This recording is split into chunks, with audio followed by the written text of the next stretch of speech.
So I'd say that the skills have changed enormously over the last decade. And so whereas 10, 15, 20 years ago, you would have said that you need a grounding in facilitation first of all, I'd say that that's the last thing you need.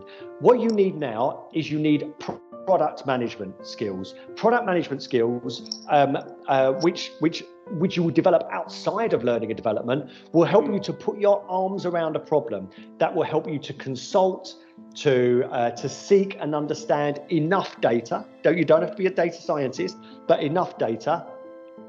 Help you to consult and manage stakeholders. It will help you to experiment, to actually make the desired difference, and then apply a much more rigorous approach to actually making the difference, looking back and seeing that you have actually done what you were invited in to do. So I'd say product management is the #1 skill in learning and development right now, or set of skills that will help everybody to advance. I'd say that if you were a product manager or a product owner, if you wanted to take a step back down, you're likely that your career in learning and development will go fast, will go very well, very quickly. If you wanted to break that down even further, I'd say that data and evidence-based practice based on the methods that I've just described will be enormously helpful.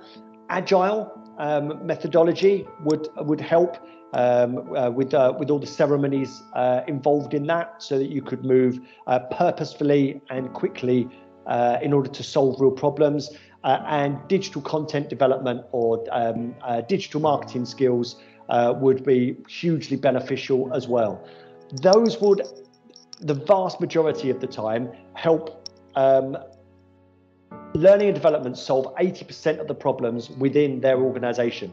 And we've not even talked about learning and development within that. It's just a contemporary way of analyzing problems, understanding problems, experimenting and using digital first, and then looking back to see whether you've solved that, are the fundamental skills of learning and development. I would say that I've had a message this morning on LinkedIn, somebody who's asking for candidates with those skills.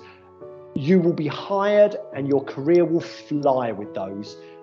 So I would say that those are the areas that I think learning and development people should develop now. Beautiful, beautiful. I have a few minutes left from you, for this conversation before you move on with another meeting. So, if you boil out everything that you've been doing over the past, decades, and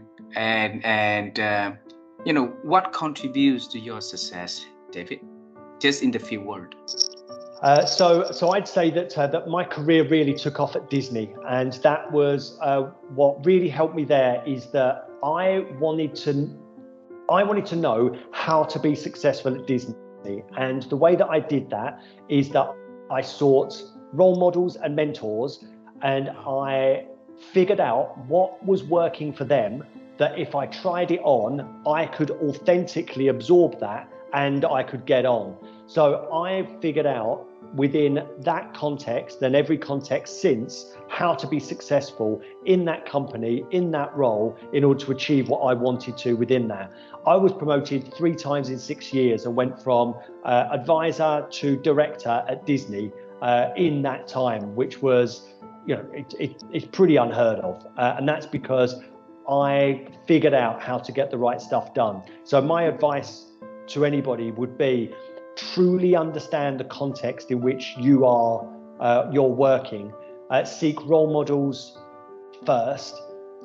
Seek mentors, but you don't need to ask them to be your mentor. You can have coffees with people who you never asked to be a mentor, but figure out how they get the right stuff done, and make that your purpose. If that's where you really want to work, context is everything. And so I'd say that would have been the secret to my success and the foundation of what I'm doing now.